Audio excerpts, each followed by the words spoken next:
మనం నేర్చుకోవాల్సింది అది. వాళ్ళు చేయకపోయినా 3 తరాల ముందు తప్పు చేసినా క్షమాపణలు చెప్పారు.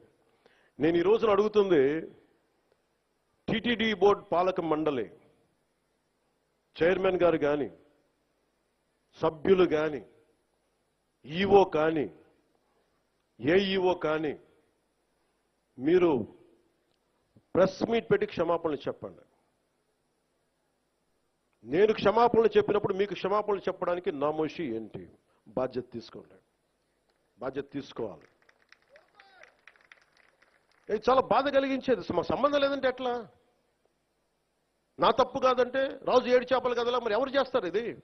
నాకేం సరదా నాకు క్షమాపణలు చెప్పడం? నేను దోషిగా నిలబడాలా ఇలాంటి సంఘటనలో?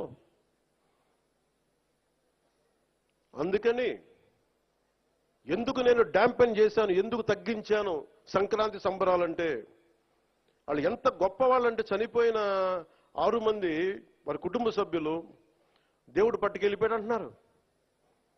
36 మంది గాయపడితే ప్రతి ఒక్కరిని పేరు పేరున పరామర్శిస్తే అందరూ కూడా నలిగిపోయి 100 మంది మీద పడిపోయారు. ఎంత ఉంటుంది ఒక ఆడపడుచు మీద పడిపోతే, పెద్ద ఆవిడ మీద పడిపోతే? తమిళనాడు నుంచి వచ్చారు. ఎలా ఉందమ్మా మీకంటే, కడవలు పాత్రికాంగయ్యా, కడవలు వెళ్ళి దేవుడు బయటికి తీసుకొచ్చాడు మమ్మల్ని అంటా ఉన్నా. ఎంత పెద్ద మనసుతోటి సరిగ్గా చూసుకోలేదయ్యా మమ్మల్ని, కానీ ఏం చేస్తాం, మా కర్మిలా కాలింది. అది దేశం తాలూకు దౌర్భాగ్యం. ప్రజలు ఇంత బాధ్యత ఇప్పుడు కష్టం వచ్చినప్పుడు ఎంత అద్భుతంగా చెప్పారంటే నాకు కన్నీళ్ళు వచ్చినాయి. నాకు నిన్న కరిగిపోయాను నేను. వీళ్ళ క్షమాపణలు చెప్పదు ఇంకెవరికి క్షమాపణలు చెప్తాం?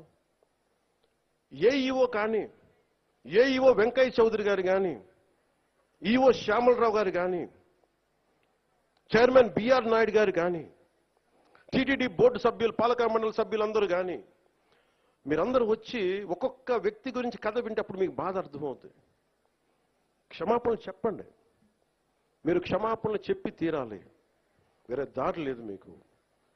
మీరు క్షమాపణలు చెప్పడం వల్ల పోయిన ప్రాణాలు తిరిగి రావు, కానీ కనీసం ప్రజలు మిమ్మల్ని చూస్తూ ఉన్నారు. అది మటుకు జ్ఞాపకం పెట్టుకొని అందరూ తగ్గి క్షమాపణలు చెప్పండి. చాలా అవసరం ఇది.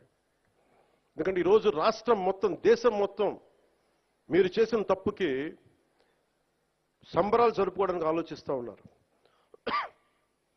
4 లక్షల మంది ప్రజలు గరుడోత్సవాలకు వస్తే క్రౌడ్ మేనేజ్మెంట్ చేయగలిగే వాళ్ళు అక్కడ చేయలే. 2500 మంది. చాలా బాధ అనిపించింది. Lack of management, crowd management లేక, ఎవరిని ఎంతమందిని కూర్చోబెట్టాలి ఈ ఆలోచన లేక, అది కానిస్టేబుల్స్ గా దగ్గర నుంచి అధికారులు, ఎస్ఐలు, సిఐలు, 1100 మంది పైచిలకు పోలీసు.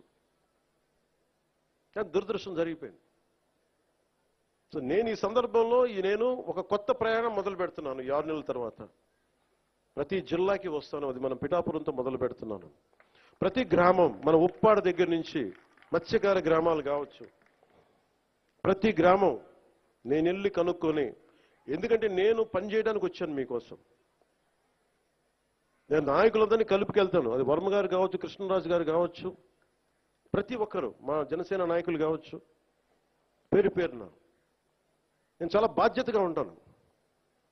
ఇంత పని చేసేవాడిని అది గొడవ పెట్టుకోవాలంటే నేను వెనకండి, అది కూడా గుర్తుపెట్టుకోండి.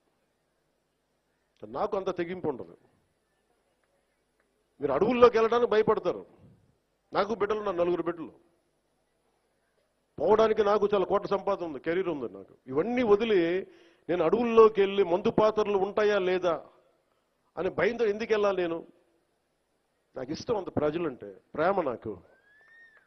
ఎంతసేపు కూర్చొని శ్రీశ్రీ కవితలు చదివి, బాలగంగాధర్ కవితలు చదివి అవి ఉటంకించడానికి నేను ఒక స్టేజ్ మీద, నేను కవిని కాదు, నేను పనిచేసేవాడిని. విప్లవకారుడు రాజకీయ నాయకుడు అయితే ఎలా ఉంటుంది, ఇలాగే ఉంటుంది. విప్లవకారుడు తుపాకీ పట్టుకోకుండా ఓటు నమ్మితే ఎలా ఉంటుంది, ఇలాగే ఉంటుంది. నా డబ్బు మీద మమకారం లేదు, పేరు మీద ఇష్టం లేదు, బాధ్యతే ఉంది నాకు. అందుకని నాతో ప్రేమైనా సరే, గొడవైనా సరే, రెండింటికి నేను సిద్ధం. అందుకని దయచేసి నేను డబ్బుకు ఆశపడో, పేరుకు ఆశపడో, నాకు భగవంతుడు కావాల్సినంత పేరు ఇచ్చాడు, అవసరమైనంత డబ్బు ఇచ్చాడు. నేను కోరుకుందల్లా మా నాన్న కష్టం చూశాను. నిజాయితీగా ఉంటే ఒక వ్యక్తి ఎలా నలిగిపోతాడో నేను చూశాను.